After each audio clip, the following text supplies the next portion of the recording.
보라 너희 집이 황폐하여 버려진 바 되리라. 사랑의 하나님, 오늘도 새벽 예배 자리에 우리를 불러주시니 감사드립니다. 하나님, 오늘 예배 가운데 함께해 주셔서 하나님의 말씀대로 우리가 순종할 수 있도록 하여 주시고, 또한 각자의 기도 제목들이 응답되어지게 하여 주시옵소서. 예수님의 이름으로 기도드립니다. 아멘. 오늘 우리에게 주신 하나님의 말씀은 마태복음 23장 34절에서 39절까지의 말씀입니다. 마태복음 23장 34절에서 39절까지의 말씀입니다. 우리 한 절씩 번갈아가면서 봉독하도록 하겠습니다. 그러므로 내가 너희에게 선지자들과 지혜 있는 자들과 서기관들을 보내매 너희가 그 중에서 더러는 죽이거나 십자가에 못 박고 그 중에서 더러는 너희 해당에서 채찍질하고 이 동네에서 저 동네로 따라다니며 박해 하리라.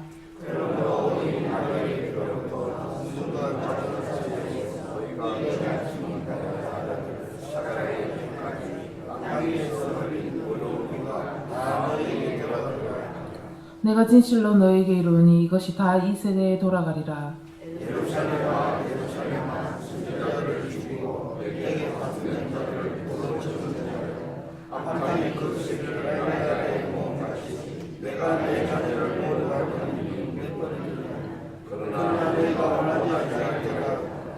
보라 너희 집이 황폐하여 버려진 바 되리라. 내가 너희에게 이르노니 이제부터 너희는 찬송하리로다. 주의 이름으로 오시니여 때까지 나를 보지 못하리라 하시니라. 아멘. 못난 자가 잘난 체 한다는 말이 있습니다. 이 말은 자신의 못남을 알면서도 그 못남을 개선할 생각도 안 하고 겉만 꾸미려 하니 계속 못날 수밖에 없음을 비꼬은 말입니다. 이 말은 오늘 본문에 나타나는 외식하는 자, 즉 대표적인 바리새인과 서기관들을 뜻합니다. 당시 바리새인과 서기관들은 유대사회에서 종교 지도로서 존경을 한 몸에 받는 자들이었습니다. 그런데 그들이 종교 지도로서 하나님에 대한 진실한 믿음을 보이기는커녕 하나님의 뜻을 전하는 선지자들을 죽이거나 박해했다는 사실입니다. 오늘 본문 말씀의 35절에 보시면 의인의 아벨이 죽음부터 시작해서 여기에 사가랴가 나오는데 유다 요아스 왕 때 제사장 여호야다의 아들로서 이스라엘 백성들이 우상 숭배하는 것을 책망하다가 성전들에서 돌을 맞아 죽임을 당했던 것처럼 이들은 가식적인 모습으로 하나님의 보내신 선지자들을 죽였다는 사실입니다.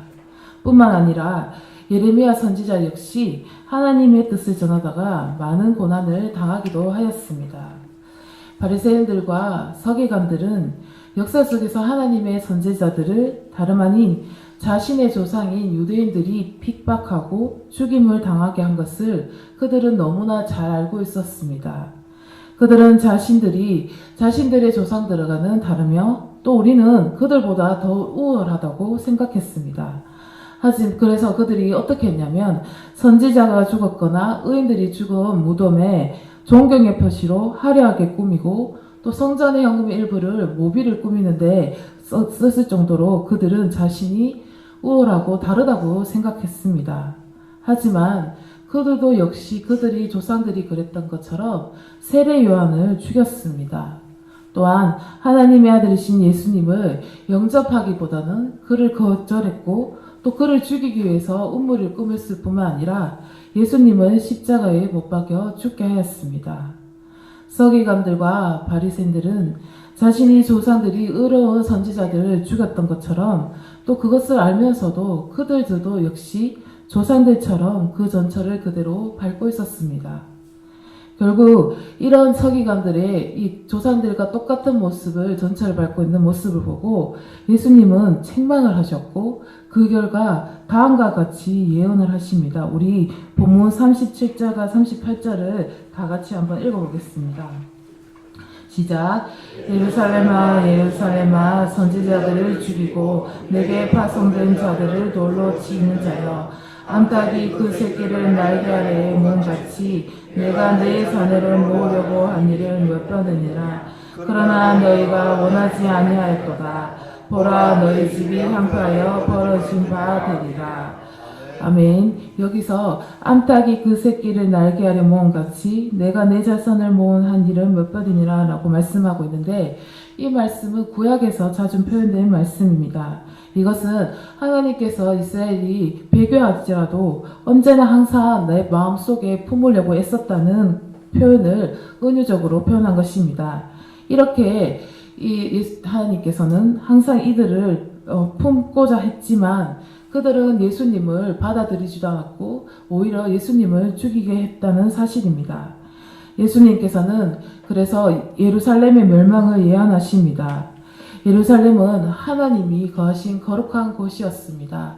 하지만 이제 예루살렘은 더 이상 거룩한 곳이 아니었습니다. 오히려 하나님의 선지자를 죽인 사람들이 모인 사내들이 공회가 있는 곳, 즉 이스라엘 종교 지도자들이 모인 그들의 정신적인 지도들이 오히려 하나님의 선지자들을 핍박하고 죽이게 했던 곳으로 이 예루살렘이 변화된 것이었습니다. 우리가 잘 알고 있는 스데반의 경우도 돌에 맞았을 때 이들이 백성들을 충동해서 죽게 한 사실입니다. 어쨌든 이들은 예수님을 거부했고 예수님은 십자가에 못 박혀 죽게 하게 되었습니다. 그들의 결과가 바로 이 예루살렘의 멸망이었습니다. 예수님께서는 예루살렘의 멸망을 예언했고 이 예언처럼 결국 AD 70년경에 로마 장군 디도에 의해서 예루살렘은 완전히 멸망하게 되었습니다. 오늘 본문을 통해서 우리에게 주시는 교훈이 뭘까요? 저는 두 가지를 한번 생각해 보았습니다. 첫 번째는 이 바리새인과 서기관들의 모습입니다. 이 서기관들과 바리새인들은 자신들이 더 우월하고 더 위대하다고 생각했습니다. 그래서 주변에 있는 이스라엘 민족들에게 말씀을 가리키고 말씀에 대해서 이야기해야 했습니다. 하지만 그들에게는 정작 믿음이 없었습니다. 단지 자신들이 우월하다는 우월주의와 또 권위의식에 빠져서 많은 사람들을 비난하고 때로는 정죄하기 시작했습니다. 이런 모습을 통해 우리의 모습 속에서도 이 바리새인들과 서기관 같은 우월의식과 때로는 권위의식에 빠져서 남들을 평가하고 비난하고 정죄하지 않는지를 생각해 보아야 합니다.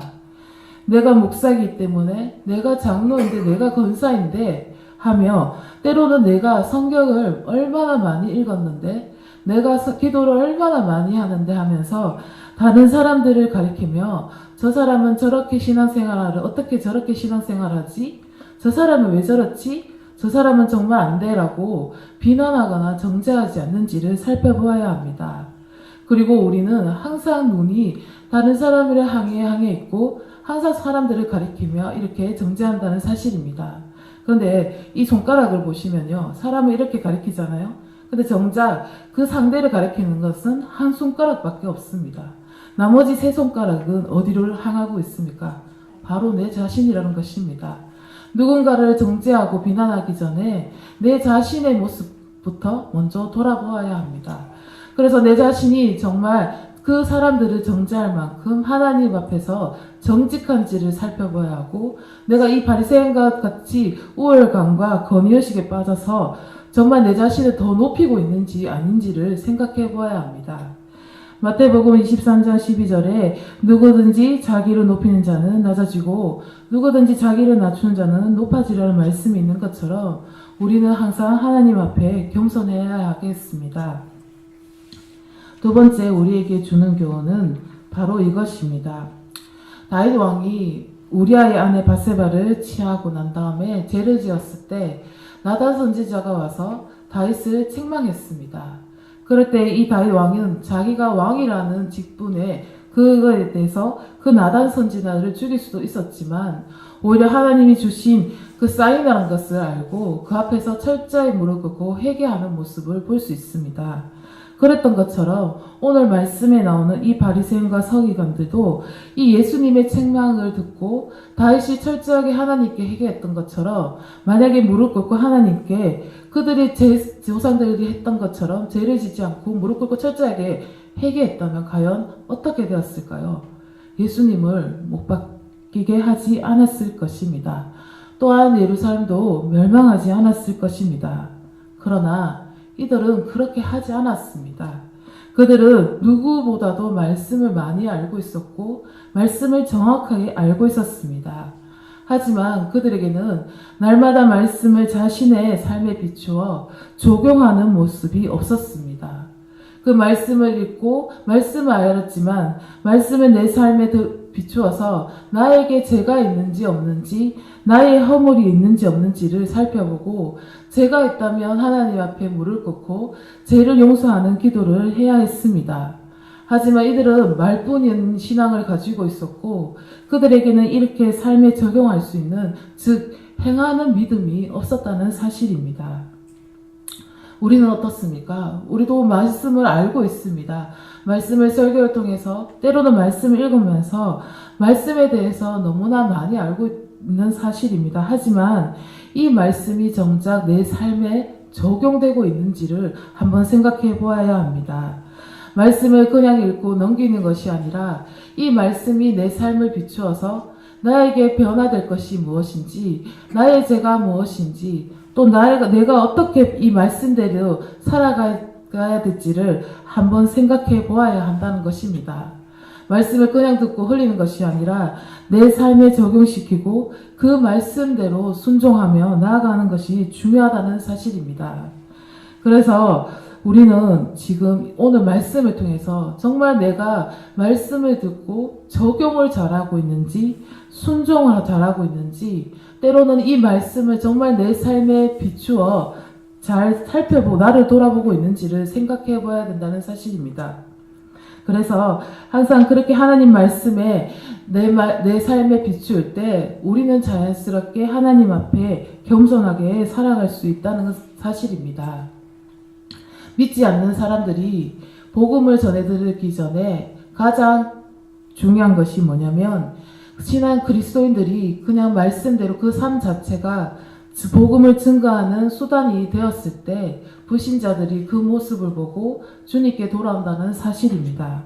우리는 그것을 기억하며 항상 나의 삶이 말씀 앞에서 어떠한지를 점검하고 또 점검해야 한다는 사실입니다.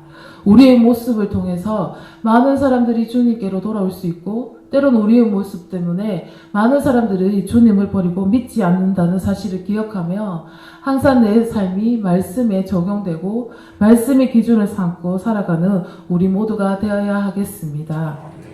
기도하시겠습니다.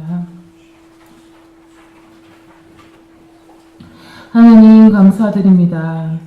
오늘 말씀 속에 나오는 바리새인들과 서기관처럼 우리도 남을 비판하고 남을 정죄하는 그런 우월감과 권위의식들이 우리에게 있지 않는지를 한번 생각해 보게 하여 주심을 감사드립니다.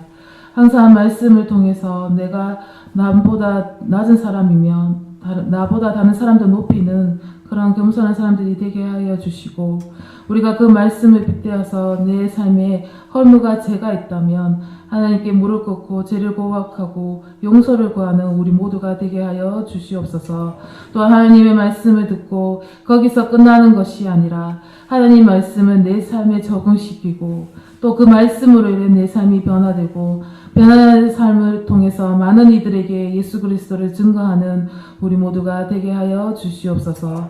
예수님의 이름으로 기도드립니다. 아멘. 하늘에 계신 우리 아버지, 아버지의 이름을 거룩하게 하시며 아버지의 나라가 오게 하시며 아버지의 뜻이 하늘에서와 같이 땅에서도 이루어지게 하소서. 오늘 우리에게 일용할 양식을 주시고 우리가 우리에게 잘못한 사람을 용서하여 준 것 같이 우리 죄를 용서하여 주시고 우리를 시험에 빠지지 않게 하시고 악에서 구하소서. 나라와 권능과 영광이 영원히 아버지의 것입니다. 아멘. 이 시간 우리 동성으로 기도하시기를 원합니다. 먼저 우리 두 가지를 두고 기도하기를 원합니다. 하나님, 저의 모습 가운데 이 서기관과 바리새인과 같은 우월감과 권위의식, 높아지고자 하는 이런 마음들이 없는지, 이런 마음이 있다면 하나님 철저하게 해결할 수 있는 기도를 하길 원합니다. 또한 하나님 말씀을 그냥 듣고 흘리는 것이 아니라 그 말씀을 내 삶에 비추어 그 그 말씀대로 살아가는 우리가 되게 해달라고 이 두 가지 기도 제목을 두고 우리 주의 삼창하신 후에 통성으로 간절히 기도